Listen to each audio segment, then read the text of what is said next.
Hey everyone, welcome to Wednesday night OWCP Chats with Chris and Gini. I'm Gini. I'm not. And this is Chris. We, for those of you that are new, we educate on federal work comp every Wednesday at 8 p.m. Eastern Standard Time. So don't forget to tell your friends. And those of you that are hopping on, please let us know if you are new watching and where you're from. Also, for those of you that are and have been watching, please let us know what city and state that you'd like us to come for a federal work comp franchise. Which is probably the city Federal and Injury state Centers that you're franchise. in. Yeah. So be sure you're letting us know what city and state you're in. Just write it into the comments, please. Yeah, let us know where you're from. Let us know what city you'd like to have a federal injury centers franchise. And I'm new tonight. Ron Jackson, well, welcome. We're Hey, Ron. glad to see you on here. We actually have another Ron Jackson, so welcome to the party. Hello, Cindy. So those of you that are new, let us know that you're new. Yeah, thanks for being here. And let us know where you're watching from. And hey, Kim. We got Pennsylvania, we got Oklahoma, OKC. And let us know where you'd like us to find a doctor for you guys for our franchise in your city. Now remember, it can't be, even though McDonald's is a franchise, it can't be where we have a federal injury centers in each little city. We have to strategically place them 3 or 4 in certain states, like in California, maybe like 50. You know? If I put 2 doctors too close to one another, they get mad at me. Because while I'm in it to help you, they are, in it to make money as well. So I have to make sure that it's balanced out so that they can, make enough profit to stay in the game. As you know, there's not nearly enough doctors that are in the game. Yeah. So those of you that are on here, please go ahead and share. So I made a post last week to ask what topics you guys want us to be discussing. And we got some good answers. We got some really good ones. Yeah. Hi, Middle Georgia. Hey. Chicopee, Massachusetts. Nice. Lewiston, New York. Okay, Staten Island, New York. New York, we are coming. Yeah. Dr. Roshamwala that is out here in Clearwater will be opening up all the way from the East Coast all the way up into New York. So he will be coming by next year. Yeah, Rich, it's hard to find a doctor anywhere in New York. Staten Island is definitely one of the anywheres that's hard to find a place we know. But we're working hard on it, like she just said. Yeah. Do some little housekeeping. Des Moines. Yeah. I like it. Iowa. I love Iowa. I always say Des Moines. Yeah. I do love Iowa. I'm anxious to have an office in Iowa and Idaho. Yeah, and all these cities that you guys are letting us know. Maureen from Cleveland. Hi, Maureen. Where you're from and what city you'd love to have Hampshire. Federal Injury Centers franchise. This is great. Yeah, this is really good feedback because the doctors who we talk to have a tendency to say, yeah, but how many patients can I get? And I say, well, all of them if you do a good job. So it's nice to be able to say, look, someone from Iowa was asking about you, or someone from Staten Island wants a doctor and says they can't find any. So it's really helpful for us to get this information because the doctors like to know what you're saying as well, so we're able to share that. Hey, Tina Hines, we just mailed your book today. Yeah. So, yeah. It's running a little late, and that's my fault. It won't keep happening. Sorry about that. Yeah. It's in the mail. So just again, to do some more housekeeping, don't forget to follow us on the app. If you need any forms or want to know about how to fill some forms out, you can go to www.federalinjurycenters.com. There's a lot of forms on there. If you're looking for the book that Chris wrote to help federal employees nationwide, all unions, all agencies, go to www.breakingowcp.com. Yeah. It's $14.95. Free shipping. Is it free shipping? Yeah. Yeah, free shipping. So again, if you're new here with us tonight, let us know that you're new. We educate federal employees on federal work comp. I know a lot of people get confused with that. that we do state workers' comp, and then you start calling and asking, how can we help you get your paycheck? We can't.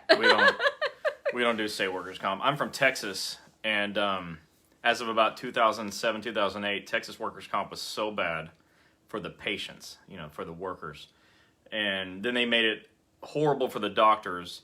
And now, like, the workers don't want to use it when they need it, and the doctors don't want to accept it when they can. And we don't do that. Federal workers' comp is made for federal employees, and they have incredible benefits when you know how to get access to them, which is why you're here. That's what we teach.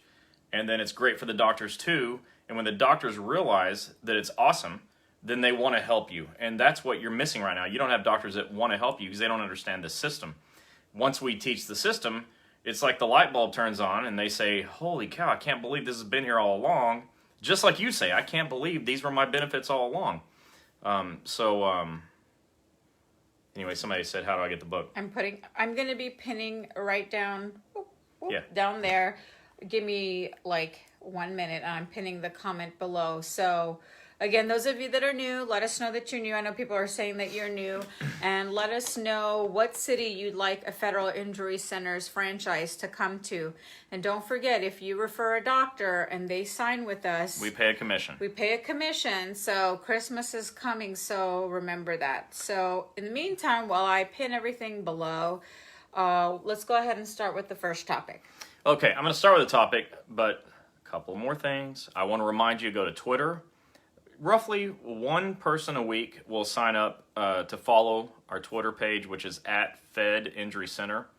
And the value of that is there's free information there that you need, and it's not spamming, it's not wasting your time, although there's so few of you there that I'm thinking about for my entertainment, wasting your time a little bit. But just keep coming back because it's great educational information on OWCP, so @Fed Injury Center on Twitter. Some of you say, I don't do social media.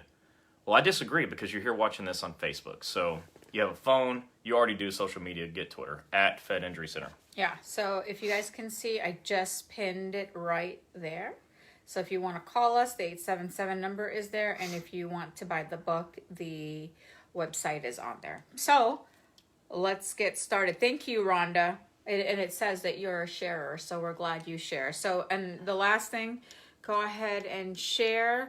Don't forget to like and follow the page so you get notifications whenever we go live. Yeah, hey, I really appreciate when you follow. We're over 6,200 followers now out of 2.8 million federal employees, so we're getting there.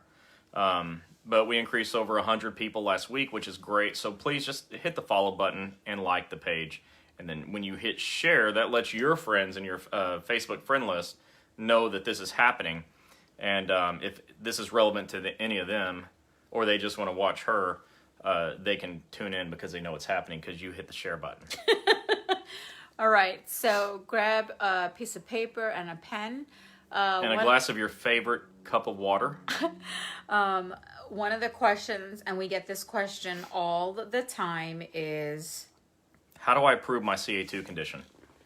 And so somebody came on and said, can you talk about how we prove that our occupational disease, occupational injury is actually work-related? And so on the description of this, I said, Ron said, where's Gizmo? Right over there, Ron. Gizmo's lazy. Laziest dog of all time. Yeah. I'll show you guys Gizmo later. Right now, he can't be bothered. But they ask me all the time, how do I prove that this occupational disease is work-related? It's been going on for so long, how do I prove that it wasn't from something else? Because that's what they're going to ask. So the first thing I want to say, and this is important, pay close attention to this. This may be the most important thing I say on the topic. It's that you don't have to prove anything. Your supervisor can't dispute anything. And your doctor has all the authority. How beautiful is that? You don't have to prove it. Your supervisor can't dispute it. And your doctor has all the authority. Okay? The weight of the medical opinion outweighs everything else combined. It's the most powerful thing. Which is why, as a Federal Injury Center's franchise and as a trainer of doctors, I train doctors to write beautiful reports to capture all the detail that's needed to demonstrate that whatever you got going on happened at work. So if you don't get anything else out of this topic except the first thing I said, then you're way ahead. You don't have to prove it. Your supervisor can't dispute it, and the doctor's weight, is the most. Whatever I said, but you get the point. The doctor's story is what matters, and so what you got to do is, and I say this all the time. Hopefully, you don't even have to write this down. The truth wins. Okay. So number one, if you truthfully have a work-related condition, file it.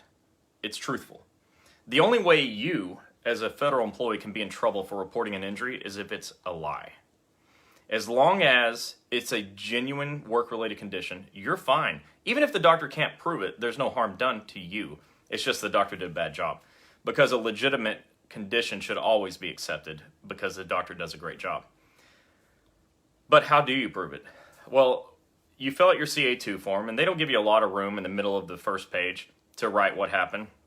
You can always get a secondary piece of paper and attach it to describe what's going on.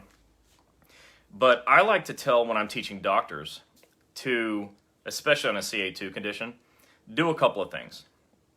And this is how you prove it, okay, or how the doctor proves it. You want your doctor to describe in great detail what you've done at your job for however many years you've been there. Let's say that you've been at your job for 20 years, which isn't uncommon. 25, 30, not uncommon. And for the last 20 plus years, you were, let's say, a letter carrier. That's the easiest one for me. Let's say you're a letter carrier. And as a city carrier, your job description says you walk 8 to 10 miles a day on top of carrying weights up to 70 pounds and 35-pound satchels and so on and so forth, right? And you've got a hip problem, a right hip problem. It's your right hip even, not even your left. Your left is good. Left hip is good. My right hip is bad. See, it's your right hip. So after now 20 plus years of carrying the mail 10 miles a day, your hip hurts. And you wake up one day and it's really bothering you so much that you actually start thinking about it. And you realize that I've been dealing with this hip pain for the last 5 years. It's got to be because I walk 10 miles a day, carrying 70 pounds in a 35-pound satchel and getting in and out of my vehicle and climbing up and down stairs. It's got to be that. Or if you're in the VA. It's got to be for lifting people and climbing up and down stairs at the VA. And because you have to walk, it seems like 80 miles a day to get anywhere inside of a VA hospital. True. So, but you realize I've been doing this same thing for the last 20 plus years. This must be work-related. Well, as of today, because you have this realization, you now have 3 years to report that injury. I think that's important. I'm not going to go into great detail in time frames, although in my book there's a massive amount of information on time frames. But now you know, okay, I've been dealing with this for 5 years or so, but today I realize it's work-related. I have 3 years from today to report it. I think I'll go report today. But when you go see your doctor, because you already filled out the CA2, you tell the doctor what you did for a living for the last 20 plus years.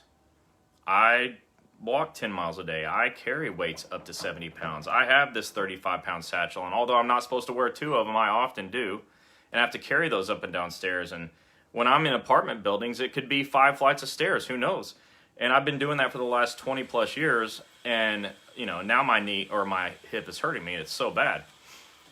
A good doctor will say the following things, and I always teach our doctors to do this. They'll say silly things like, are you a weekend warrior? Do you rock climb? Do you play basketball? Do you run marathons? Do you ski? Do you hike? Do you anything? What else do you do that could have hurt your hip? Snowboard. Did you fall down? Did you fall off 3 flights of stairs? Did you whatever, so on and so forth? Because the answer is no. Look, what you did is you worked for the Postal Service for 20 plus years. Or the VA, or the Social or the Security, whoever. or the prison. Whatever your situation is. So what the doctor is finding out is, was there something else that could have done this? And when the answer is no, the doctor puts that in the narrative report that, look, this person's not a rock climber or a basketball player. They don't play football on the weekends. They don't do this. They don't do that. They don't do that. They don't do that. But what they do is carry the mail. Or what they do is blank. And here's what that job entails. That job has the following physical duties that have to be done on a daily basis, on an hourly basis. And in my medical opinion, the following condition is a direct result of that employee's job duties for the last 25 years. That's how you get a claim accepted.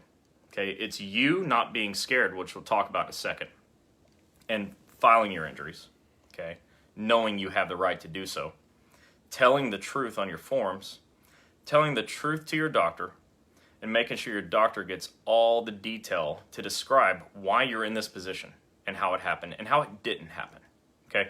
That's how you get a CA2 claim approved, is tell the truth and give great, incredible detail. And then we get CA2 claims approved all the time. I have some doctors saying in the beginning, when they're training, CA2 claims are so hard. I'm like, what's hard about listening to someone's story? What's hard about hearing what someone did at work for the last 10, 15, 20, 25 years? Nothing. Look, pay attention, take notes, and write the story yourself. So it's not hard. It's only hard when you choose not to do it. Yeah. Okay, and then your whole life is hard. What's easier, going through the pain of getting your claim accepted or dealing with the pain that you're going through now and never attempting it? Okay, it's easier to try to get it accepted because you're going to go through this no matter what. You might as well make an effort to get some help. Yeah.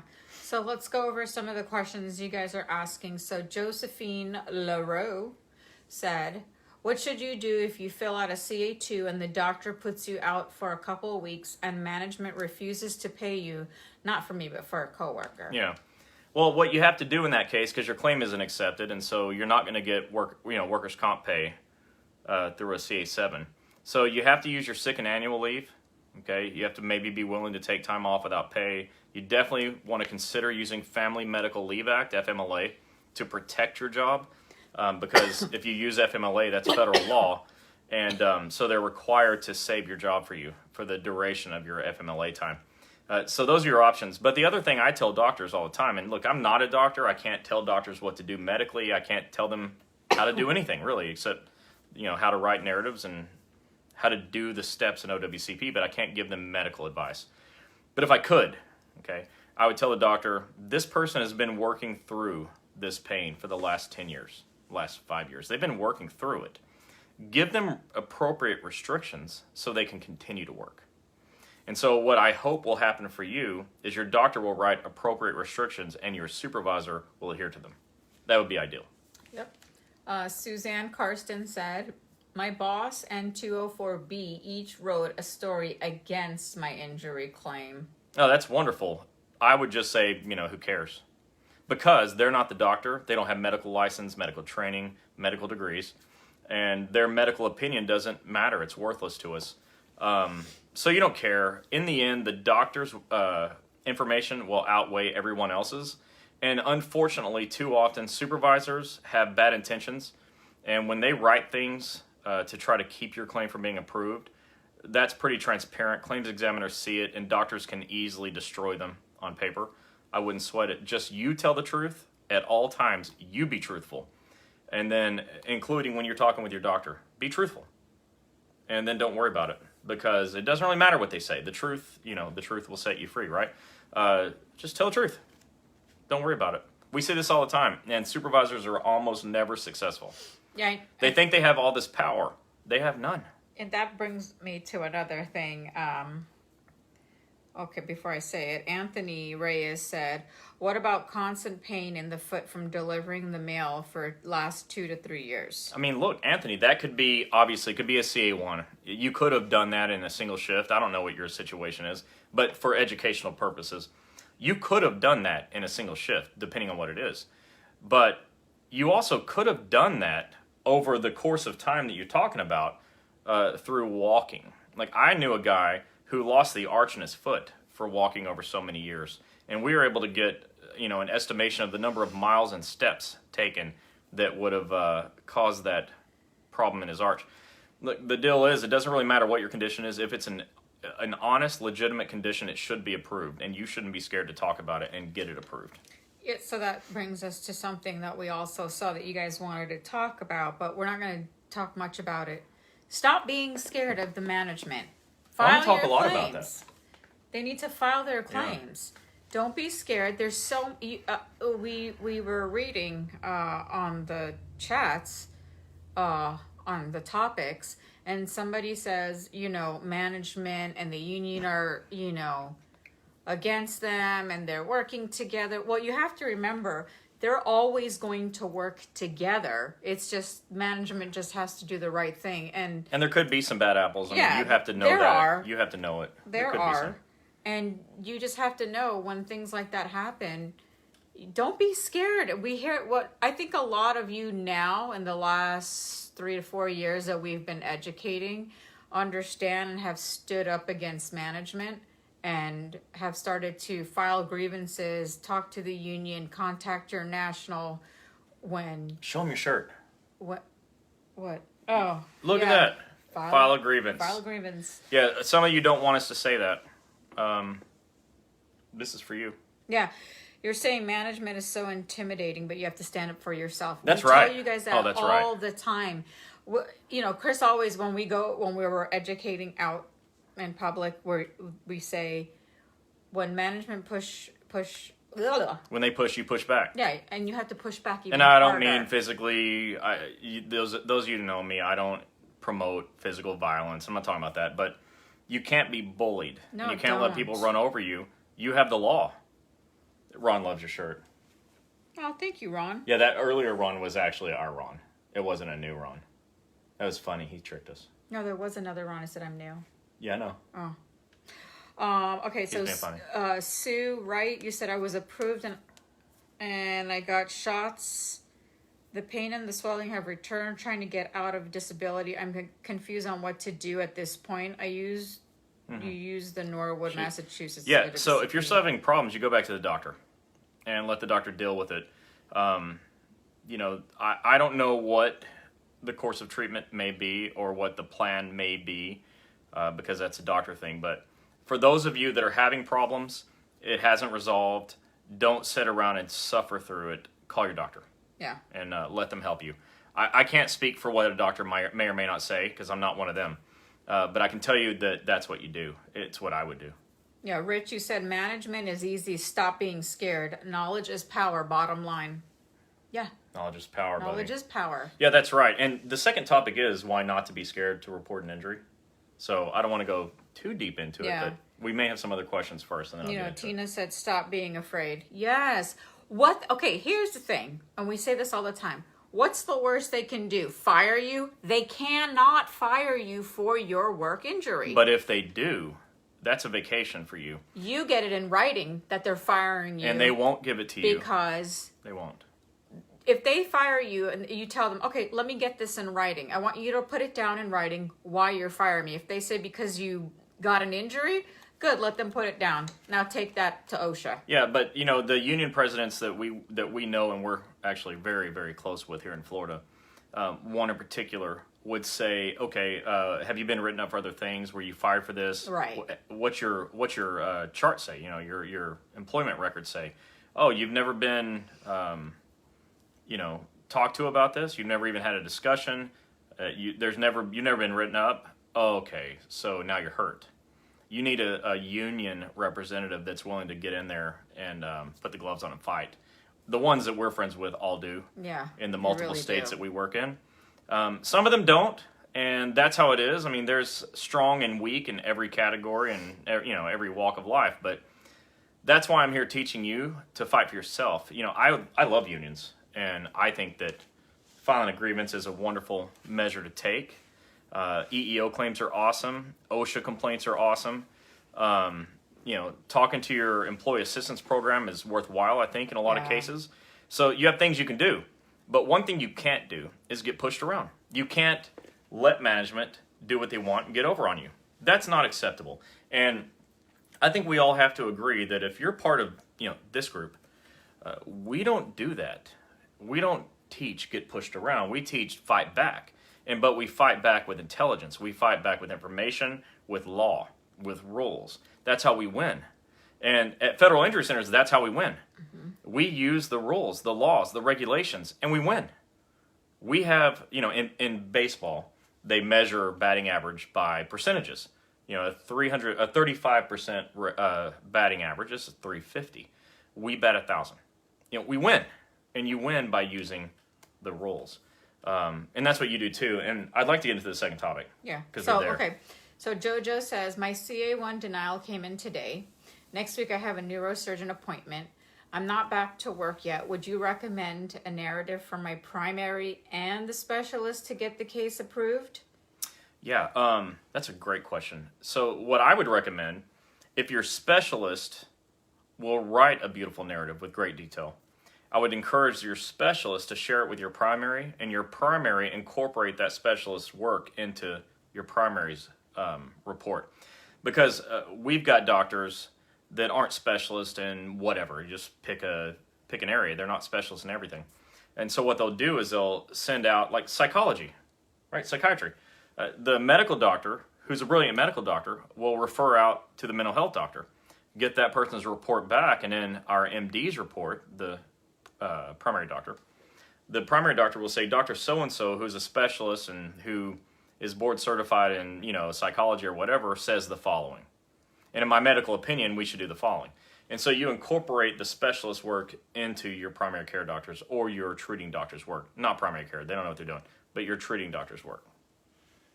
Steve said, he's talking about management. He said they do so you don't file a claim. So many people pay out of pocket instead of going through OWCP. I hate hearing that. And he's absolutely right. It's ridiculous. I hate hearing that too. It's ridiculous that you guys pay out of pocket. Don't ever pay out of pocket for your work comp stuff. Now, what's going to happen is if you keep finding bad doctors and you can't get your claim accepted, you'll eventually be forced to pay out of pocket, which is what I'm trying to help you avoid. It's why I wrote my book, to help you avoid it. It's why we do this every week, to help you avoid it. And it's why we're trying to put doctors in every corner of the country so you don't have to do that. Okay? We understand that this is the biggest problem that you deal with. And so we're trying to solve it on multiple different fronts. But what you can do, and why we're here and why you're here, is learn how to fight for yourself. Learn how to not take no for an answer from doctors, from management, from unions, from whoever. Because it's your life. And you have to be comfortable and willing to fight for yourself. And I hope that's why you're here, because I'm teaching you to do that. And in fact, this next topic is going to hit that pretty hard. Yeah. If we're ready to Hold go. on. Penny said, can you file a grievance after separation of service? Okay, so every union is different. Okay, every craft, every agency has different rules on grievance. I don't want to pretend to know your specific rules. What I do want to tell you is you have union representatives that you can call. I recommend that you do that. And if you haven't missed your deadlines are a big thing no matter where you're at and what you're talking about. If you haven't missed your deadlines and you have a valid complaint, I think you should strongly consider it. But go get help from somebody who's an expert in that, and your union is certainly an expert in that. Yeah. I won't pretend to be an expert in what I'm not. They are. Hello from California, Christopher. Hey. Cynthia says, how long does it take after filing a reconsideration? Anytime you send something into a claims examiner, the answer to how long does it take is however long it takes. There's no rules on this. They don't have any timelines, so you've got to be a squeaky wheel and call as often as it takes to find out what the status is. All right, don't ask more questions. We'll get those at the end. Let me get to the second topic because we're about halfway through and I don't want to miss this. I started with how to approve a CA2 claim. I think that's important. It's not my favorite topic, but enough people wanted it, so I talked about it. So just to recap how to get a CA2 approved. Tell the truth. I don't remember everything I said. Report it timely. You have 3 years from when you know it's work-related. And your doctor carries all the weight, so make sure your doctor writes a great report. Your supervisor has no power over a CA2, so don't worry about what they think. And when you're writing what your portion is, tell the truth. So your supervisors have no power, and the doctor has all of it. Yeah, and what he just said, where the doctor has all of it, Mr. Rich Ray, as a union president, he said, our biggest issue here, let me know where here is, what state, is our doctors do not comply. How can we handle this? Too many claims are denied and delayed. As a union president, I don't know how to deal with the doctors. Yeah. Mr. Ray, if you can contact me through We'd like to help you. Messenger, we can contact you and we could do a Zoom or Skype meeting to help your union. Your stewards, your members, yeah. yourself, if you like. There's a lot of stuff that we could help the members do that can help assist the doctors. So please message me and let me know. How we can help. Yeah. And the other thing is where you're located. If you haven't said that already, please. I think you said Staten Island, New York. Okay, yeah. So, we just want to make sure that we're on target where doctors are needed, and surely it sounds like you need them. All right, so here's the next topic. And I know you have more questions. I'll get to as many of them as I can after this topic.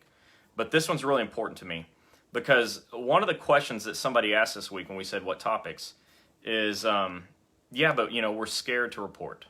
And what do we do when we're scared to report? Yeah. And so I'm going to say this very bluntly. Don't be. Who are you scared of? Well, I'm scared of being fired.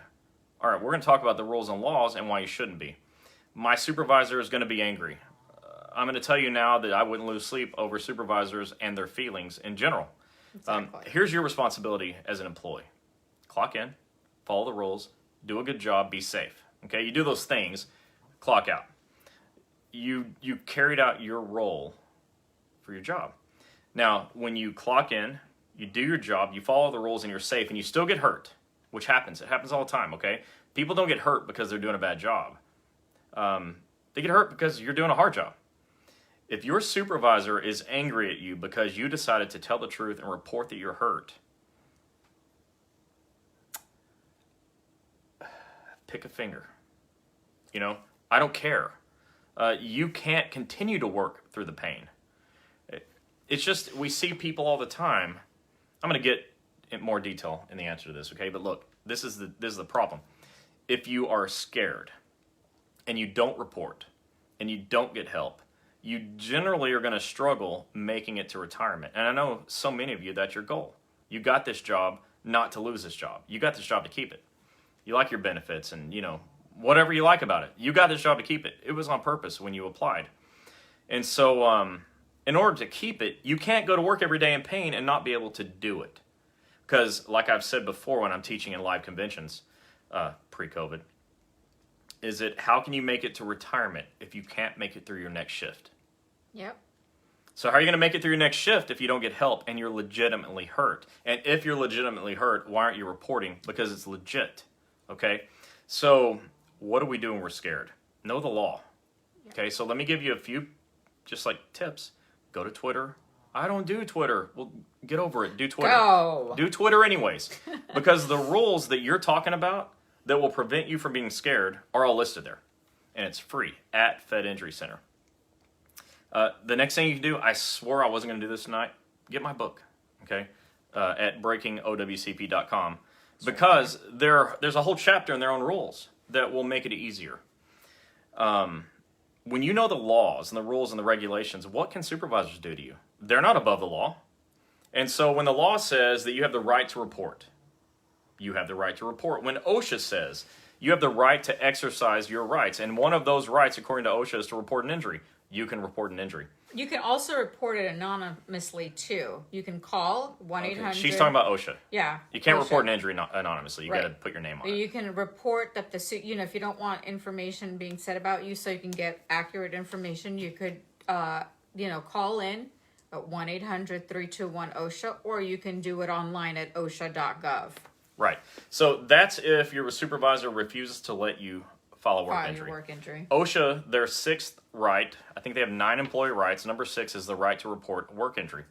And then on their website, they specifically say that it's against the law to prevent you from exercising your rights, okay?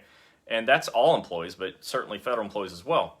So when you know the rules, you feel better about it. Because look, I know the rules better than anybody, period.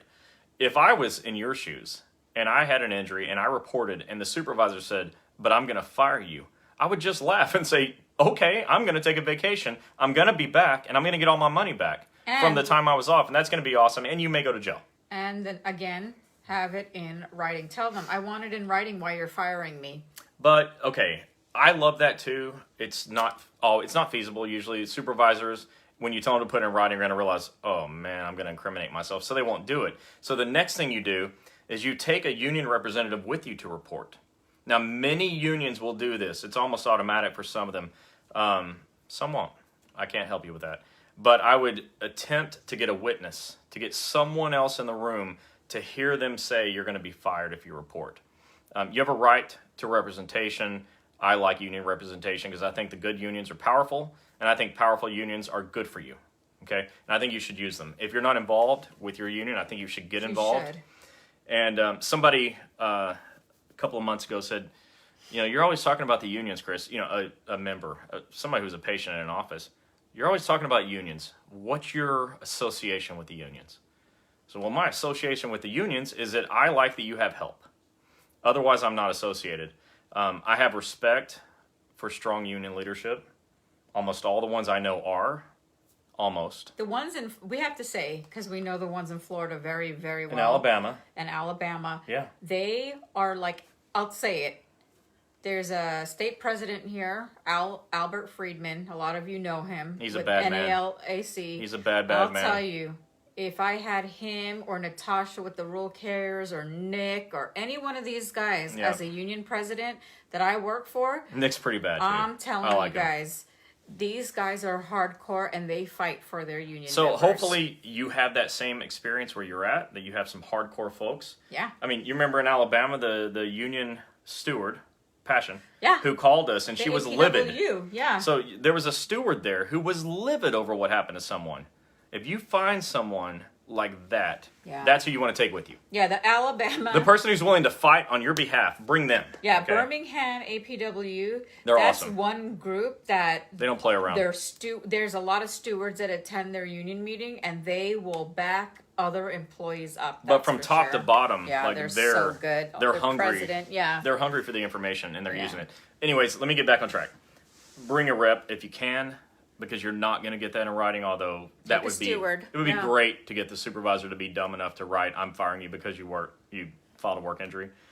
If you could get that, it'd be gold. You'll be on vacation, you'll be back, and you'll get paid. You're not going to get that in writing though, but it'd be nice if you could. But know the rules. And so if you have those rules in front of you, it makes it easier. Let me know, if you think this would be helpful, put a comment, hit a bunch of likes right now on the following thing I'm about to say, not on what I already said. I'm thinking about making another free form. And on my website, breakingowcp.com, there's a free downloads tab. There's only 4 forms there right now. I'm thinking about adding a 5th form that would be sort of like the pre-form to filling out your actual CA forms. Because so many people are reporting that they're having a hard time getting their CA1 or the CA2. So I think what I'm going to do is put a form together that you hand to the supervisor, letting them know I'm reporting an injury, and here are the laws and rules and regulations related to this report. Now I'm going to need my forms, thank you very much. What I want you to be able to do is stand in front of a supervisor and not be scared. To say, here are the rules. If you think that would be valuable, let me know. Hit the like and heart if you want because honestly, to be on there. If you don't think it would be valuable, I'd rather not take the time to write it because it does take a lot of time. I took time to write this book and 2 million people haven't bought it yet. So I don't want to take the time to do it if you don't want it. But if you do, I want to put it there. Let's see those hearts and likes if you want it. It looks like people want it.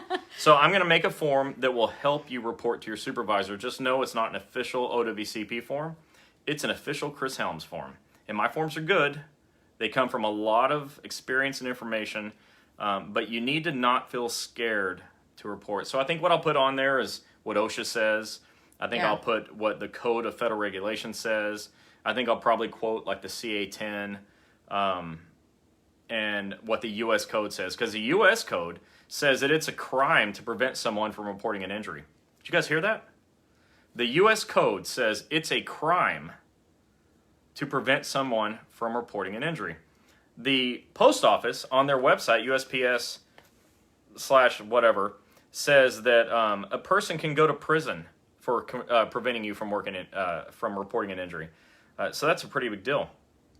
And the Code of Federal Regulations also says it's a crime.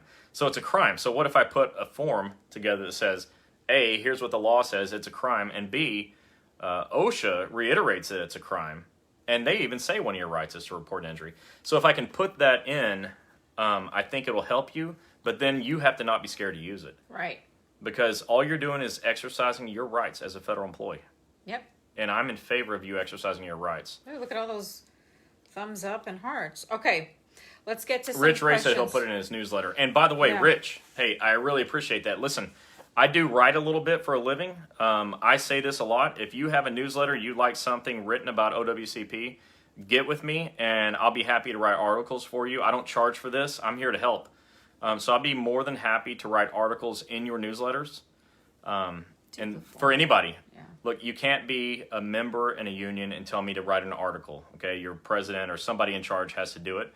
Out of respect for your union, I'm not just going to do it without their consent or their, them asking me. But if you like that, I'm happy to write your newsletters. Not advertising pieces. I'm not dumb. I know that if I put my logos and stuff, you're going to have a hard time putting it in your newsletter. Yeah, That's so not the we point. won't do that. Yeah. The point is I can write really nice stuff for you to help. Okay. I'd be more than happy. He said he's going to be inboxing us. Okay, so we're going to answer these questions really quick because there's a bunch of them. Jojo said, it took 9 months to get my C2 to get accepted. A lot of work. Have patience. It will work out.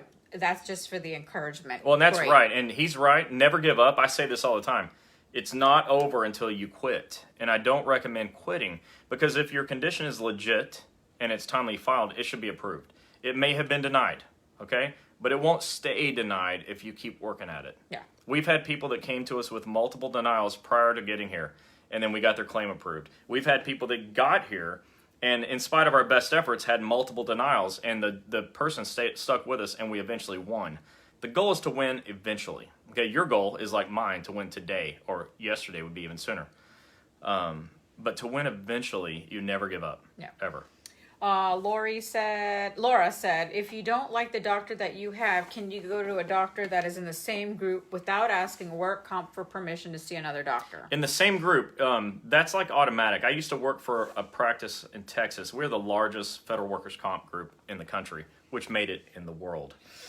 And we had multiple doctors, and people could go to any doctor because they were part of a group practice. And as doctors, when you get credentialed with Department of Labor, you can be credentialed as a group practice, meaning everybody in the group is under the same provider ID number. That was a long story to say, yes, you can do that. Cindy Cardona said, what if I have had a knee surgery a while back, not OWCP, but now your knee pain is bad? Mail carrier, is it possible to fill out a CA2? Okay, that's a wonderful question. There's a form called a CA2A, okay, which is a notice of recurrence, meaning something that happened in the past is back. What I tell everyone is you're also not a medical doctor. You also don't have medical training, and you also don't have a medical license. And so you shouldn't make medical decisions about yourself. Don't make assumptions. You had a knee problem before, however long later you have knee pain. It may be the same thing. I'm not saying it's not, but it may be something else. I have 2 reconstructed ACL ligaments, both of my knees. If my knee starts hurting today, I don't assume it's one of those ACL ligaments. Okay, because there's 3 other ligaments in both knees, plus tendons, plus cartilage, plus bones and muscles. So what I would do is go to the doctor and make the doctor make the determination, is this the same thing? If it's the same injury, then you fill out a CA2A for recurrence. If it's a new injury, then you determine how that happened. Did it happen in a single shift? If so, you fill out a CA1. Did it happen over 2 or more shifts? If so, you fill out a CA2. But the key is go to the doctor first. Let the doctor weigh in. Rhonda, I know you said you've learned so much from us, from our chats. You're waiting on your answer. If you can either message me personally or you can put it here. Shout out to Gary, Dr. Rashamwala, John Reverend. Penny says, when you say doctor, is that addressed to the occupational medical doctor? When I say doctor, I'm referring to your treating doctor, the doctor that you, by your right and law, chose to be your treating doctor. You have the right to choose whatever doctor you want that is an MD or a DO, which is an osteopathic doctor. You can choose those doctors on your own. It is your right to choose. Nobody can choose for you. Whoever you chose to be your treating doctor is the doctor I'm referring to. Jackie Polly said, I'm a year out of surgery after everything was denied. Asked for advanced sick leave, FMLA, and had a carrier that was going to donate time, all denied. I did not fill out a CA2 form. I was one of those that paid out of pocket. Sadly, my knee is back to where it started. What would be my next step? Okay, so did I hear it right that it was actually never filled out? A CA2 was never filled out? I did not fill out a CA2 form. But here's what you did do. It sounds like you reported. You reported it. And so because you reported it, you met your timeline, your 3-year timeline. You reported. Go back and fill out a CA2. Take everything, get copies. Take it to your doctor. It's not too late. This is why they give you 3 years. Okay? Yeah. Because like this happened 2.5 years ago. Today I can't take it anymore. I'd like to get some help, right? So you can still do it. So fill your CA2 out tomorrow and take it to the doctor and have your doctor write a narrative report to get your claim accepted. And once it's accepted, you're in business. Like things are going to be good for you. Yeah. Linda Stoner said, hello again. Haven't watched you Hey, for Linda. a while. Missed you. Not sure if I should go to another surgeon or just call your attorney. Orthopedic surgeon carries more weight than a chiropractor, and my surgeon refuses to write a second letter. My second reconsideration deadline is over in December. Yeah, you need to definitely do something because those timelines, you can't overcome them. So don't miss that timeline of December. I don't think you need a lawyer yet because the lawyer is going to say you need a narrative report and then the doctor won't write it. So you need another doctor. Yeah. Joy, you said, it can't find anyone to be doctor of record. Been trying for almost 3 years. No one wants to deal with federal work comp. What's a person to do? Well, Call us. We know that, and then our number is right here. Call us tomorrow. We'll help you. Yeah, because we may not have a doctor in your area or know one, but we can help you understand how to locate one for yourself. And we're happy to help. Rich Ray said, ask for a steward, smile, and file your claim. I like it. Gary Owens says, I'm a steward and would always suggest my members to ask for me to come in when you're going to file a CA 1 or 2. Yes. What was that person's name? Gary Owens. Gary, thank you. Hey, and Gary is exactly who I'm talking about. I would hope that there are more stewards that are watching us that are the kind that are willing to really, roll their sleeves up and get involved. Gary's one of them, and hey, we're grateful for you, Gary. Thank you. Victoria Phillips says, I want to be a union rep. Someone was trying to reach out to me last time. For some reason, I couldn't find the conversation. So whoever was going to help... Who needed help? No, she wants to be a union rep. Whoever was trying to help Victoria last week, because I do remember this conversation, please message her. Yeah. Everybody said yes, the form would be valuable. Yep. Rich Ray said, do it, great idea. I can even try one myself, but great idea, do it. Yep, all right. I'll get on it. Rhonda says, I print my own and hand it to them. Good. Rich Ray said, I could put it in my newsletter. Yep. Do the form, please. Victoria Phillips said, I'm not scared. I'm surprised I haven't been fired. I am constantly taking up for a coworker. I'm not a regular either, even though I work 6 days a week. Yeah, well, so I do want to respond to that. So constantly taking up for a coworker, I think is beautiful. And I'm personally grateful for you that you're doing that. But I do always say you have enough problems with management. I'm not looking for or encouraging you to make more problems with management. So be sure you take up for your coworker in a professional manner, using the roles. Yes. If you wouldn't say it to your grandmother, don't say it to your supervisor. Oh, no. Rich Ray said, I'll be inboxing you guys. We need the help. Yes, Rich. Love to help. Contact me. And Anthony says, yes, that's my president, Richie Ray. Linda Stoner said, I broke my foot on personal time after Iowa Derecho. They only gave me part-time hours when the doctor had no time restrictions. Filed a grievance, and now I'm treated like dirt. Don't let them treat you like dirt. So OSHA says that it's against the law not just to fire you, but to retaliate against you. And so you may want to call 1-800-321-OSHA and just ask, tell the story. Here's what's happening. Is this a violation? Maybe it is, maybe it isn't. I'm not saying that it is, and I'm not telling you to make an accusation, but you can ask. And the other thing you can do is contact EEOC at eeoc.gov and call them, and they have counselors there to talk, and you can tell them what you're going through and ask, is this a violation? Yep. If it is, they'll help you. And if it's not, there's no harm done, okay? You didn't make an accusation. You asked a question, respectfully, and you told the truth. Don't exaggerate. Just tell the truth. And let them decide what's what. But oftentimes you do have a case, and you should not just sit back and take it. Steve says, I'm putting the CA16 request form in our newsletter and gave it to the stewards at our monthly training meeting. Beautiful. That's great. And if you ever need some more information on that, just contact us. We'll help you, and you can put whatever Chris says to say in your newsletter.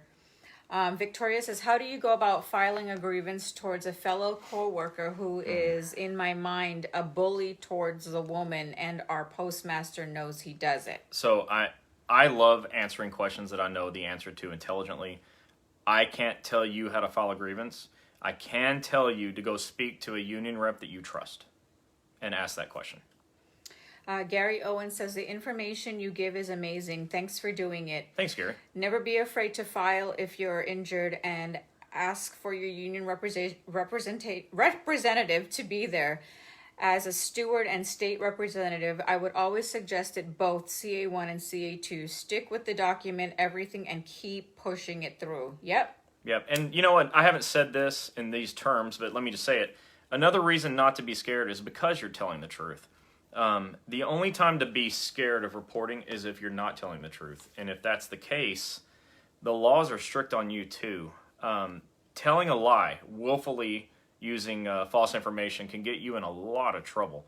I don't see that happen. I'm very glad that I never see it happen, so I don't have to sit and talk about it, because I never see it happen anywhere in 50 states. But that's the only time you'd have to worry about it. When you're telling the truth, that's it. You know, you have a right to protect yourself and to help yourself, and I think you should. Yep. Penny Holler said, I requested supervisor statement. Everything disappeared. Incident happened December 31st, 2019. Not quitting Jennifer has been my rock. Aw, oh, good. And Jennifer's with us, and you know she's a brilliant OWCP mind, and if you get a chance to talk to her, that's a really big favor for you. But don't give up. And something about missing or not having copies of stuff, be sure you make copies of all your stuff. Yeah, don't give something to a supervisor without keeping copies for yourself. Don't ever leave their office. It doesn't matter if they say they can't. Make a copy. You have a phone. Take pictures. Yeah, never, ever, ever give originals of anything away without having copies for yourself. Yep. Because assume it'll get lost in a trash can. Yep. Thomas says, I have a TSA officer that elected to use their sick on their CA1. The officer wants to change it to 45 days of COP. This happened almost a year and a half ago. Can they get it changed to COP, or has it been too long? I doubt. I mean, a year and a half is a long time. So what's happening here is on a CA1 form, an injury that happens in a single shift is reported on a CA1. And box 15 says, do you want to take continuation of pay, which is 45 days of time off, or do you want to use sick and annual leave? If you select sick and annual leave, then that's how you're going to get paid. What I've told people in the past, when it's much sooner than a year and a half, is call your claimed examiner if you meant to put COP and tell them you made a mistake. It's your time. Usually they'll allow it. I think that most claims examiners are compassionate and not out to get you. But a year and a half later, I just can't imagine there's anything you can do. When a claim is accepted, COP runs out. When 45 days runs out, COP runs out. And the rule is clear that you have to fill out box 15. I think a year and a half is probably just too far. Now, you don't ever get what you don't ask for. You can always call the claim examiner and ask. I just wouldn't hold out hope for the answer you want to hear. Penny said, CA2, how can it be a reoccurrence if it has not already been added to the original CA1? Well, okay, so this is a whole different thing, and that wasn't mentioned at first, but I'm glad you said it. If you have a condition that is related to an accepted condition, let's say you have a CA1 and it's your knee, and you also have an ankle problem that's related to that, what you have to do is get that ankle accepted on the old claim, and it's called a diagnosis expansion. So you got to get that done first. If it was never approved, then you can't do a CA2A because it was never approved. You didn't have that condition. As far as they know, it never happened. So you can't do a recurrence. But what you can do is a new CA2 if it's within 3 years and it happened over 2 or more shifts, or a new CA1 if it happened in a single shift. You can still do it. You can also still get it combined with the old claim on a what I just said, expansion. You can always do all of that, but you have to do that first. If you've got a legitimate condition that's related to an accepted condition, you do a diagnosis expansion and add it. That's adding it to your approved claim. Tracy, go ahead and call the 877 number, and Jennifer will contact you. Anthony said, would you recommend filing a CA1 for foot pain occurring since August? Typo, occurred earlier. It's been about 2 to 3 months. Been in pain on my right foot since August. Yeah, I mean, I say fill out a CA1 if what happened in a single shift. It's a CA2 if it developed over a period of 2 or more shifts. 2 or more days, weeks, months, years, whatever. But if it happened in a single shift, like you stepped out of your vehicle and twisted your ankle, it's a CA1. Otherwise, it's a CA2. Once you have a work case comp, does it ever close? Work comp cases close if you stop getting treatment. They'll see that there's no more activity on the claim, and so they'll close it up. It'll close if the doctor sends you back full duty and you're just all better. That it'll just naturally close. Again, you're not going to be getting treatment anymore, so it closes. You're not getting work pay for being out of work. So they basically close due to an inactivity or due to you just being all better. Yeah. That's how it works. Patricia Scott said, I've been off work for 10 years being under OWCP. I have lost my hearing due to the areas I work in. Can I fill a CA2? I was just told I could fill a CA2. Just checking. Thanks. So you've been off of work for 10 years, meaning you haven't worked in 10 years, if I'm understanding you. And to fill out a CA2, you'd have to fill it out within 3 years of the injury or when you knew the injury was work-related. If you've been out 10 years, that would mean that 3 years ago you would have had to have known it was work-related. I think there's an argument made that today you realize something that happened 10 years ago was work-related, but I don't see that being a winning case. I got to be honest with you. That just doesn't sound like a winner. I can see how the path to making it successful, but I can't think of a single claims examiner that would agree with me, even though I'm probably right. Yeah. So Victoria, you asked why isn't your job letting you guys know if there's COVID employees? Well, unfortunately, we don't know the answer to that. That's something that you guys should really discuss with your union. Mm-hmm. Yeah. As far as letting you guys all know that there's a COVID employee and what you have to do to quarantine, because that's just something that... And 3 to 5% of you are not involved with your union, probably not even members. Yeah. I would say that of all the people who are part of the union, 85% of you don't participate. You can go to any local meeting and have maybe 10 to 20% of the total membership showing up. The rest of you need to get involved with your union, know who your reps are, know who your presidents are, be in communication with them, and then get help when you need it. I see too many people not getting involved. I think you should. A union meeting is 1 hour a month. I can spare an hour. I think you should too, because there's good information there. We've been able to go to them. We think they have really great, valuable information. But the biggest thing for you is you get to know who your reps are, and then you can get help. And I think that's important.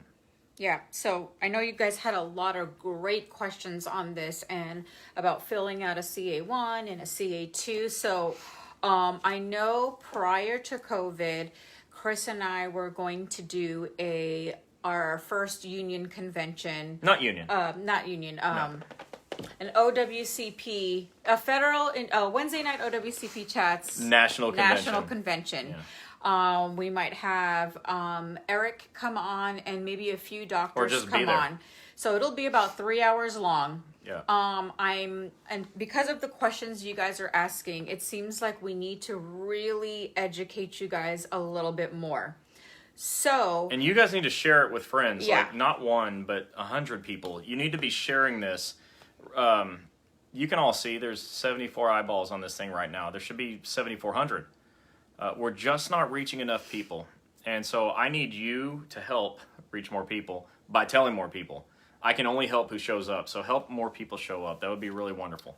So after this, I'm going to have Chris put 2 things on there for you guys for us to do a little poll. 1, would you guys prefer us to do this convention on a Saturday or a Sunday?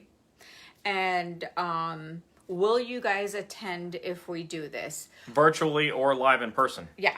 So what we're going to do is I'm probably picking the last Saturday or Sunday of October or the first Saturday or Sunday in November for us to do our convention. We will have Eric Blowers live for 1 hour. Eric, if you're watching, this is happening. He doesn't do Facebook. No, I was kidding. Yeah. He doesn't know yet is the point. So, yeah, and he'll do it anyway. Yeah. But we're going to put a poll on there, and we're going to go over the same 3 hours that Chris does the training when we go to union meetings and they want us to do like we did an AFGE 8 hours training in Alabama for 8 hours on 4 days. Which is awesome. You know, so it's really good. People are saying Sunday works for you. Okay. So what we're going to do is, let us know if you want it in the evening or if you want it in the afternoon. And if we give you enough advance notice, it'd be awesome if many of you could come to where we're at. Even if you're not in our state. Sunday works. Everybody's putting Sunday. Take a little vacation in Clearwater, Florida, and be there live. That would be so awesome. We'll have Zoom on so that those of you that can't be there live can still be live. And then, of course, we'll be here live. Steve, you said, I'm the vice president of the NALC in Indy. My fiance was injured years before we met. She's permanently injured and will be dealing with this for the rest of her life. I hate hearing all the bad advice she got while going through when it happened. I know. If I was with her then she reached out to me, it would have been much different. Yes. That's right. This is why we tell you guys to share the information. Tell your union about us. And if you guys, like you vice presidents and the presidents out that are watching, we have no problem doing Skype or Zoom meetings during any day of the week. Yeah. Because we know what time your union meetings are. It's either Tuesday, Thursday, Saturday, or Sunday. We will love to do it, and we will do like an hour if you want us to. So there's no pay required. We just do this. No strings attached. We do this for free. There's no strings attached. So I'm just putting it out there. When you guys message me, you want us to do your Zoom or your Skype meeting, there's no charge. We'll go up to 3 hours for a training. And we will cater to whatever your union is, whether it's NALC or AFGE or whatever it is. Yeah. So you just have to let us know what, union you're with, and we'll go ahead and do the training. So, with that said, you guys had great questions tonight. Yeah, tonight was fun. You guys did really good. You did a good job asking questions. I like that. Thank you. And, yes, again, we'll do Zoom or Skype. It doesn't matter. So those of you that haven't got Breaking OWCP, and for the presidents and vice presidents on here and the stewards on here, don't forget, get the book. It's so handy. You can carry it in your purse or in your car, guys, or in your locker. It has rules, laws, regulations when management is telling you can't file, and it has everything from how to fill out forms to everything. You can get that below right here at the website, www.breakingowcp.com. The books are $14.95 and it's free shipping. And, we'll put the poll on there, finding out if morning or night or Saturday or Sunday works for you guys. And we're going to pick a weekend to do this in before the year is over. We know that especially the holidays coming up, letter carriers nationwide, you guys are going to get injured as if you're not already getting sick with COVID, and everybody in the VA, TSA, Social Security, things start to get a little crazy towards the end of the year. So I want to get you guys prepared for next year. So after the holidays, you guys could file your claims immediately. So I just decided this. What I'm trying to do, the reason the book is so cheap, and the reason the shipping is free, is I'm trying to get in as many hands as possible, because the more of you that have the knowledge, the more power you have. It is 9:00 p.m. For the rest of the night until I wake up tomorrow. If anybody buys 10 books, I'll put 10 books in for free. So you have to buy 10. If you buy 9, you're just going to get your 9 books, and you'll have a grateful Chris and grateful 8 other people you give it to. But if you'll buy 10 books, I'll give you 10 for free. The point is to put it in 20 people's hands. And at that point, it'll be half price. So for the rest of the evening, until I wake up tomorrow and start packaging books, if I see an order of 10, I will put 20 in the package. You don't need to buy 20 books and hope that 10 of them were free. Buy 10 books, and I'll put 10 for free. I want to put it in as many hands as possible, because knowledge is power. Yes. So for the rest of the night, buy 10, get 10. I know that sounds a lot, but I'm talking to union presidents, okay? And vice presidents. I And know you have a stewards. limited budget. The book's already cheap. Now it's basically going to be half price for the rest of the night if you buy 10. Don't buy 9. If you buy 9, you're getting 9. If you buy 10, you'll get 20. So those of you that need help with anything, please call the 877 number on here and contact us, and we'll be able to answer your question. To order the book, Yeah. buy 10. You just have to purchase 10 and you'll get the additional 10. I will automatically put 10 more in the package. Do it, yeah. And the president, Mr. Rich Ray, you said, I want to buy the book for my stewards. Are you willing to go over it with them over Zoom one night? Absolutely. Yes. You're perfect. Buy Yeah. 10 and get 10 free, and then let's set up a Zoom meeting and we'll discuss it with everybody. Message me personally. It's Sorogini, Sorogini Helms, Helms. Message me personally. I'll give you my cell phone number, and let's get in contact with each other. And that goes for anybody else that's interested in doing a Zoom meeting with their union. Yep. Oh, it's a great book. I bought one. Hey, Thank you Melissa. for that. Well, with that said, let us know again what you guys want us to discuss next week. We want to hear from you. It's the issues you guys are having, and this is the way we can help you guys and get to you guys faster. And one more thing, and I saved it for the end, but I've been thinking about how so many people are telling us we can't find a doctor, we can't find a doctor. Are you coming to this state? Are you coming to this city? So it's worth reminding you where we are now, okay? We have a lot of plans coming up, okay? We have plans to add multiples of offices from where we have right now. But we're in Clearwater, Florida. We are in McKinney, Texas, which is just north of Dallas. We're in South Dallas in Oak Cliff, Texas. That's the newest one. We're in Memphis, Tennessee. Okay, Memphis, Tennessee is the most frustrating city in the United States to me, because you could come from Little Rock, Arkansas. You can come from all the bordering states. It's not like, no offense to Tennessee. I'm from Texas. Tennessee's not that big. You can come from anywhere, okay, and get there. But we have this location in Memphis, and you're not showing up. Now, the ones that have gotten their claims accepted. Yes. If you love losing, keep doing what you're doing. But we really want to help you. We're in Memphis, Tennessee. The address, the information is on federalinjurycenters.com. But we're right there, okay? So take advantage of the fact that there's an office there. It's really important. We hear all the time, there's where are you going to be? Where are you going to be? Where are you at? We're here, okay? And we're growing. So Memphis, McKinney, Texas, Dallas, Texas, Clearwater. And we're in 2 locations in Massachusetts, in Quincy and Norwood, which are basically suburbs of Boston. And we're in Alabama and Birmingham. Yeah. Okay. Remember, if you guys refer a doctor to us and they sign and become a franchise, you get a commission of $15,000. Up to $15,000. Yeah. It depends on how much the doctor pays, Yeah. but it's a percentage of that. And we love writing those checks for referrals of doctors that sign up. That's the key. And I want good doctors. I want doctors that want to help you I don't want guys. felons. Right. And I don't want future felons. Okay, I want good people. And we don't want people who are doctors that are all about making money off Yeah, if they're of all you about the guys. money, this is probably not for them. There's tons of money in this, and Yeah. if that's all they care about, they'll never care about you. So that doesn't work for me.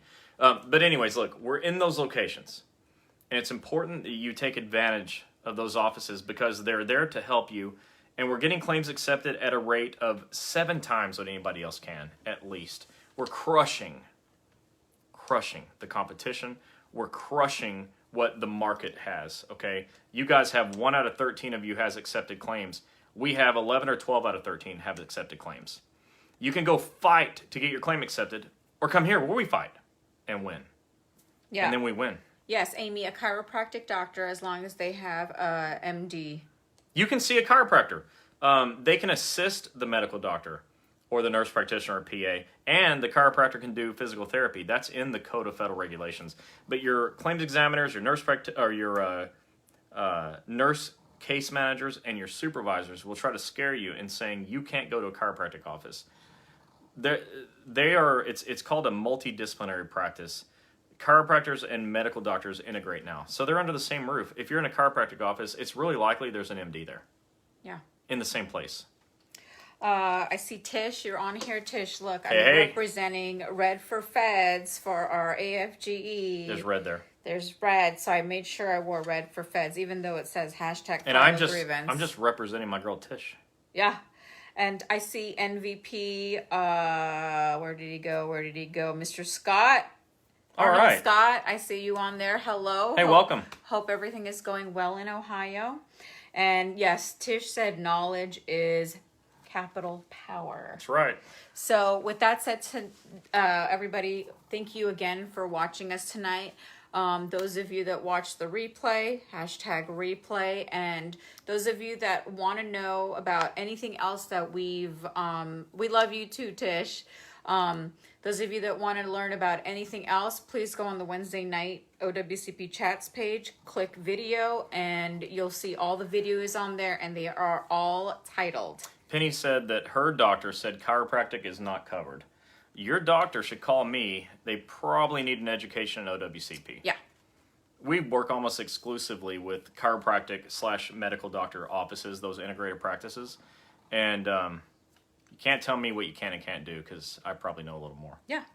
Well, with that said, everyone, we hope you have a good night and a great rest of your week. And Gizmo is Do you hear? snoring. I'm going to wake this dog up. He's over here snoring. He is snoring. He's like a... I don't know what to say. This dog snores so loud. Gizmo, look. Who's that? Who's that? He's like, you woke me up for Look this? at his little messy hair. You woke me up for this?